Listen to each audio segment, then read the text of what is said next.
Bismillahirrahmanirrahim. Let's start off our discussion with the next subsection, which is about respiratory disorders. First of all, I would like to ask few questions. A option is tuberculosis, B option is emphysema, C option is lung cancer and D option is emphysema and the lung cancer. और पहली statement है हमारे पास, which of the following is an infectious disease? Tuberculosis इसमें से एक infectious disease है क्योंकि इसका एक इन्फेक्टिव एजेंट है माइकोबैक्टीरियम ट्यूबरक्लोसिस. बाकी इनमें से कोई भी किसी इन्फेक्टिव एजेंट से कॉज्ड नहीं है. Best response would be alpha. Damage to elastic tissue is related to, तो इन डिजीज़ में से जो एम्फाइसीमा है this is related to the damage to the elastic tissue. और उसके बाद फिर स्मोकिंग इज एसोसिएटेड विद, तो स्मोकिंग इसमें इस सारी लिस्ट में से इवन एम्फाइसीमा और लंग कैंसर इन दोनों के साथ एसोसिएटेड है. So best response to this question would be delta, emphysema and the lung cancer. Next statement है break down of alveoli takes place in, तो एल्वेलाई की जो ब्रेक डाउन है बेसिकली ये एम्फाइसीमा में होती है. So best response would be beta. And last statement है weight loss, loss of appetite, blood with sputum and fever they characterize which disease. Ultimately ये सारे के सारे जो फीचर्स हैं खास तौर पे इसमें जो वेट लॉस और लॉस ऑफ एपिटाइट ये खास तौर पे कैरेक्टराइज कर रहे हैं to the lung cancer. So best response would be Charlie to this question. Now let's construct a table so as to understand different important respiratory disorders. Let me orient you towards this table. इस table में extreme left column में हमारे पास different features हैं and second column में we have got the tuberculosis and the third column we have got the emphysema and in the fourth column we have got the lung cancer. So हम इन सारी diseases के बारे में यानी कि tuberculosis, emphysema और lung cancer के बारे में इनके introduction को study करेंगे, फिर हम cause को study करेंगे, इनके features को और treatment को study करेंगे. So let's start off with the tuberculosis. Tuberculosis basically ये एक infectious disease है और वैसे तो हेड टू टो किसी भी स्ट्रक्चर की ट्यूबरक्लोसिस हो सकती है, लेकिन जो मोस्ट कॉमन एरिया है इसकी इन्वॉल्वमेंट का दैट इज लंग्स, राइट. क्योंकि इसकी ये जो इसका कॉजेटिव एजेंट है mycobacterium tuberculosis, it loves oxygen and the probability to find maximum oxygen is in the lungs of course. So that's why lungs इसका मोस्ट फेवरेट एरिया है इस infective agent का. ये एक इन्फेक्शियस डिजीज़ है और इसका कॉजेटिव एजेंट का नाम क्या है? माइकोबैक्टीरियम ट्यूबरक्लोसिस, जो कि एक एटिपिकल बैक्टीरियम है. ये ग्राम स्टेजिंग टेक्निक से स्टेन नहीं होता.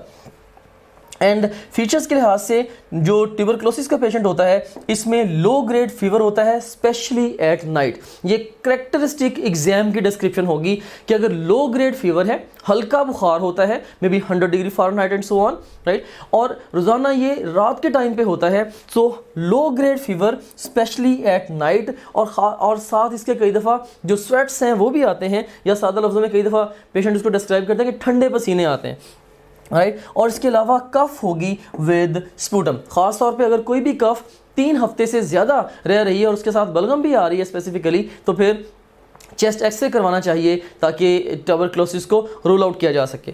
सो you seen here low grade fever specially at night and cough with sputum, ये करेक्टरिस्टिक फीचर्स हैं इस डिजीज़ के. और इसकी ट्रीटमेंट अभी काफ़ी इफेक्टिव ट्रीटमेंट इसकी अवेलेबल है. एंटी ट्यूबरकुलस ड्रग्स हैं जिनका एक स्पेसिफिक टेन्योर के लिए may be 6 months to 1 year और समटाइम्स अप टू 2 years उन ड्रग्स को लेना पड़ता है. अल्टीमेटली ये जो डिजीज़ है ये इरेडिकेट हो जाती है. Next we have got the emphysema. Emphysema में बेसिकली एल्वेलाई की ब्रेकडाउन होती है. ये इसकी बुकिश डिस्क्रिप्शन है. असल में होता क्या है? असल में जब पेशेंट्स स्मोक करते हैं, ख़ासतौर पे जब पेशेंट्स क्रॉनिकली स्मोक करते हैं. अब क्रॉनिक स्मोकर को हम कैसे डिफाइन करते हैं? अगर एक इंडिविजुअल 20 सिगरेट्स रोज़ाना पिए और वो 20 साल के लिए पिए, हम इसको अब डॉक्यूमेंट कर देते हैं कि ये एक क्लासिक क्रॉनिक स्मोकर है. 20 सिगरेट रोज़ाना 20 साल के लिए. सो अगर 40 सिगरेट रोज़ाना 10 साल के लिए पिएगा तो वो भी क्रॉनिक स्मोकर कहलाएगा एंड सो ऑन. तो अब बेसिकली क्रॉनिक स्मोकर में होता क्या है कि जो सिगरेट है, सिगरेट ये जो हमारे लंग्स के अंदर जो इलास्टिक टिश्यू है उसको डैमेज कर देता है. अब जस्ट इमेजिन करें कि अगर आप एक नया बैलून लेते हैं, अब उस बैलून को इन्फ्लेट करते हैं, जब इन्फ्लेट करते हैं उसके बाद आप उसको एकदम से छोड़ देते हैं तो रैपिडली वो डिफ्लेट होता है, राइट. लेकिन जब एक बलून को आपने 8-10 दफ़ा इन्फ्लेट और डिफ्लेट कर दिया, उसके बाद फिर क्या होता है, वो इन्फ्लेट आसानी से होगा और उसके बाद फिर डिफ्लेट बड़ा स्लोवर डिफ्लेट होगा। सेम आइडिया यहाँ पे भी है कि जब इलास्टिक टिश्यू डैमेज हो जाता है तो इंस्पायरेशन तो बड़ी आसानी से हो जाती है, लेकिन जब हमने एक्सहेल करना होता है उस वक्त चूँकि इलास्टिक टिश्यू प्रॉपरली काम नहीं कर रहा तो पेशेंट को सांस बाहर निकालने में दुश्वारी होती है। अगर आप ये फील करना चाहते हैं कि पेशेंट, एक जो पेशेंट है जो कि एम्फाइसीमा का पेशेंट है, वो पेशेंट कैसा फील करता है, तो मैं आपको एक मैनूवर करवाता हूं। आप एक लंबा गहरा सांस लें एंड हाफ आउट, अब फिर लंबा गहरा सांस लें, फिर आधा सांस बाहर निकालें एंड फिर लंबा गहरा सांस लें, फिर आधा सांस बाहर निकालें। यू सीन हियर, ये जो फीलिंग है यही फीलिंग होती है एम्फाइसीमा के पेशेंट की। क्यों? क्योंकि इलास्टिक टिश्यू डैमेज्ड है, पेशेंट जो एयर है उसको इफेक्टिवली बाहर नहीं निकाल पा रहा और एयर एंट्रैप हो रही है inside the lungs.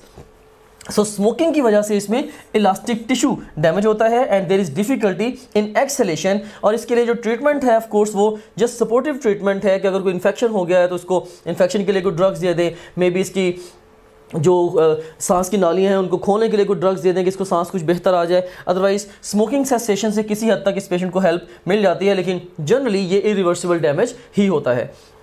Next we have got the lung cancer. Lung cancer basically ये मलिग्नेंट ट्यूमर है, मींस के ये कैंसरस ट्यूमर है, लाइक ये मलिग्नेंट है, राइट। ट्यूमर दो तरह के होते हैं, हमें पता है कि बिनाइन और मलिग्नेंट, राइट। बिनाइन वो होते हैं जो लोकली ग्रो करते हैं और जो डिस्टेंट स्प्रेड जिनका नहीं होता, लेकिन ये जो है ये दूर दराज एरियाज में भी स्प्रेड कर सकता है। फॉर एग्जाम्पल अगर लंग कैंसर है, it can go to the liver, it can go to the kidneys, heart and wheresoever, right.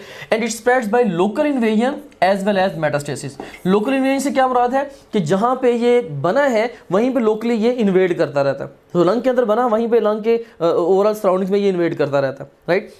और समटाइम्स इवन चेस्ट वॉल वगैरह को भी साथ इन्वॉल्व करता है। और उसके बाद फिर मेटास्टेसिस से क्या मुराद है कि कैंसरस सेल्स जो हैं वो ब्लड में या लिम्फेटिक कैपिलरीज में एंटर होके वो दूर दराज एरियाज में बॉडी में चले जाते हैं और कहीं पे भी जाके वो सेल्स डिसलॉज होके वहाँ पे कैंसर्स कॉज कर देते हैं। मे बी ब्लड के अंदर सेल्स गए, वहाँ से लिवर में गए और लिवर में एक सेकेंडरी कैंसर बन गया। So this is metastasis basically.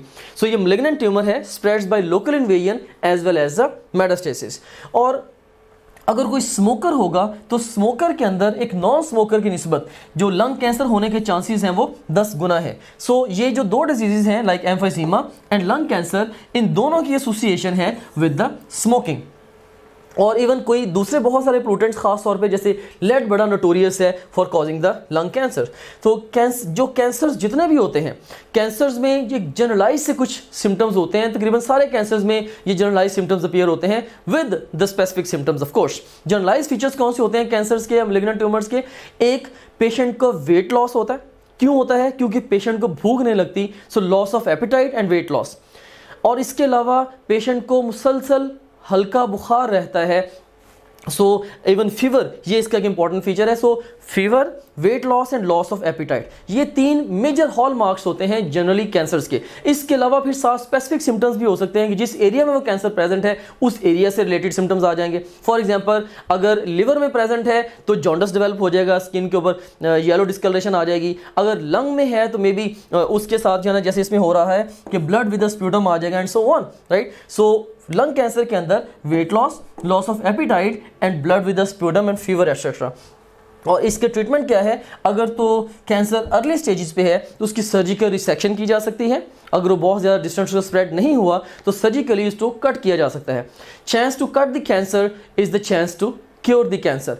अगर कैंसर अभी तक फैला नहीं है, बिल्कुल इनिशियल स्टेजेस पे है, तो किसी तरह से अगर सर्जन उस कैंसरस एरिया को कंप्लीटली वो रिसेक्ट कर दे, कट कर दे बॉडी से, तो कैंसर क्योर किया जा सकता है। So chance to cut is a chance to cure. उसके बाद फिर अगर ऑलरेडी स्प्रेड हो चुके हैं cancerous cells all over the body, फिर हम कीमोथेरेपी पेशेंट को दे सकते हैं या इवन रेडियोथेरेपी भी दे सकते हैं। और बड़ी दफ़ा इवन हम कॉम्बिनेशंस में भी ट्रीटमेंट्स देते हैं। कीमोथेरेपी में कीमोथेरेप्यूटिक एजेंट्स की मदद से हम रैपिडली डिवाइडिंग सेल्स जो कि ऑफकोर्स कैंसर सेल्स होते हैं, हम उनको किल करते हैं। और सिमिलरली रेडियोथेरेपी की मदद से डायरेक्ट रेडिएशन स्ट्राइक करके कैंसर सेल्स पे हम उनको डिस्ट्रॉय करने की कोशिश करते हैं and so on, right. So that's all about the lung cancer. सो एक क्वेश्चन है अभी स्टेज पे हमारे पास, chances of lung cancer are dash times more in person who smoke than non smokers. तो अभी हम स्टडी करके आए हैं कि कितने टाइम्स चांसेस हैं।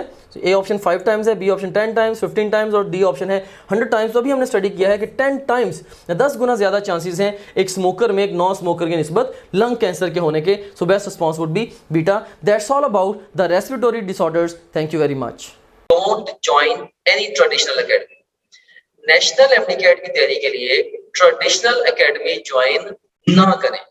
अगर आप ट्रेडिशनल एकेडमी ज्वाइन करने की बजाय ऑनलाइन एकेडमी जैसे कि टॉप ग्रेड है से एंट्री टेस्ट की तैयारी करते हैं तो इससे क्या फायदा होगा?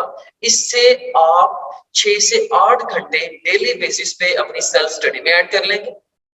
और याद रखना कि सेल्फ स्टडी ये सिंगल मोस्ट इंपॉर्टेंट फैक्टर है in determining the success of a student in the national MDCAT. और दूसरे नंबर पे आपकी प्रिपरेशन फास्टर, स्मार्टर और मच बेटर होगी। And last but not the least, अगर आप ऑनलाइन तैयारी करते हैं एकेडमी गए बगैर तो आप 50,000 से लेके 1 लाख तक तकरीबन अपनी जो कॉस्ट है उसको भी सेव करेंगे। Rely on your own textbooks and topgrade.pk only. मैंने ओवर लास्ट डेकेड बेतहाशा सक्सेसफुल और फेलिंग स्टूडेंट्स के इंटरव्यूज किए हैं। जो स्टूडेंट्स का most common cause of failure है वो ये है कि वो स्कैटर्ड रिसोर्सेज यूज करते हैं, वो बहुत सारी जगहों से एट सेम टाइम तैयारी कर रहे होते हैं। सो ये उनको उनका जो ओवरऑल फोकस है तैयारी के ऊपर उसको ये चीज स्पॉइल कर देती है। हमने topgrade.pk प्लेटफॉर्म को आपके लिए इसीलिए बिल्ड किया है कि आपको अपनी टेक्स्ट बुक के अलावा और टॉपग्रेड के अलावा किसी भी और रिसोर्स को कंसल्ट करने तक की जरूरत ना हो। So rely on your own text books. अब जिस भी प्रोविंस से है, rely on your own text books and topgrade.pk only, क्योंकि आपकी अपनी टेक्स्ट बुक्स के अलावा जितना कुछ भी आपको चाहिए अपने इम्तिहान की तैयारी के लिए वो ऑलरेडी इसमें टॉपग्रेड में मौजूद है। और यहाँ भी मैं एक बात आपको बताना चाहूंगा कि लास्ट 4-5 इयर्स में 200 से ज्यादा ब्रिलियंट टीम मेंबर्स ने इस प्रोजेक्ट के ऊपर काम किया है और इस प्रोजेक्ट को यहाँ तक हम लेके आए हैं कि अब हजारों स्टूडेंट्स अक्रॉस द कंट्री इससे बेनिफिट ले चुके हैं।